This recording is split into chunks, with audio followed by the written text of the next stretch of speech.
Comme tout le monde, j'ai d'abord vu le ciel, les tours qui traversent les nuages, la démesure des envergures, la masse qui se déplace, les prix exorbitants, un poumon vert dans un quadrillage mécanique et chromé. Comme tout le monde, j'ai d'abord eu le vertige de la folie des grandeurs, les yeux grands ouverts, un début de torticolis, Times Square qui a tué la nuit. J'ai perdu le sommeil, j'ai perdu le goût, j'ai perdu l'odorat, j'ai perdu la vue, dans cette ville qui brûle où tout se consomme. J'ai failli me consumer. J'ai trimballé mon corps dans un destrier de fer et j'ai pleuré ma mère, de fatigue, de manque, de rage. Puis j'ai ouvert les yeux et j'ai vu, caché, derrière un grillage, loin, au bout des lignes de métro, dans l'angle d'une rue, dans l'air d'un dimanche matin, j'ai vu la simplicité d'un sourire, une danse, un partage, une cohésion, une solitude, un désespoir, une joie, une énergie, un ras-le-bol, une accolade. J'ai vu de l'amour, de la haine, j'ai vu du vivant, du vrai vivant, qui pleure, qui rit, qui balbutie, qui se trompe, qui a honte, qui essaie et réessaie, qui souffre, qui vit. C'est en le voyant que je l'ai ressenti, moi qui pensais être dénué d'empathie. Je me laisse submerger, comme quand j'étais petit. Ce voyage m'a fait grandir, m'a fait comprendre que Sartre avait tort. L'enfer, c'est pas les autres, puisque le plus important dans ma vie, c'est l'humain.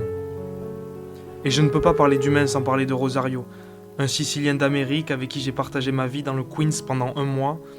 Rosario, il a tout perdu après un tremblement de terre en 1968 sur l'île d'Orletna. Il est parti vers un Eldorado après un service militaire écourté. Rosario, ça aurait pu vouloir dire couteau suisse tellement il a fait de métiers. Coiffeur, carreleur, agent d'entretien, boucher, mécanicien et j'en passe. Aujourd'hui, il a 80 ans, il entend à 30% et on ne parle pas la même langue. Pourtant, on a passé des heures ensemble. J'ai trouvé un ami en ce vieux monsieur. J'ai trouvé un grand-père qui me prépare une ricotta immangeable d'un bon matin que je m'efforce de déguster jusqu'à la dernière goutte avec le sourire. Parce que ça lui fait plaisir, parce que je le respecte.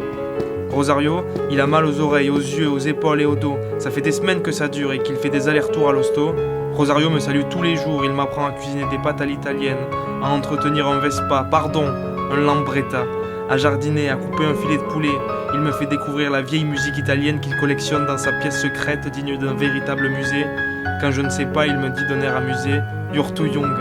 J'ai le luxe d'apprendre de ce dinosaure et de son accent italien qui peste quand sa femme l'engueule après un concours de pompe, lui disant qu'il risque de faire une attaque. Je croque la vie comme dans une pomme. Rosario, lui, il a mangé le trognon et il a fait pousser des pommiers. Rosario m'a appris l'humilité et le respect.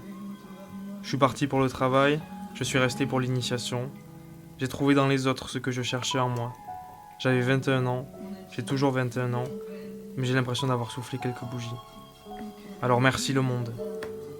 Merci les gens que j'aime. Merci Armano d'avoir partagé tous ces moments. Merci le hip-hop.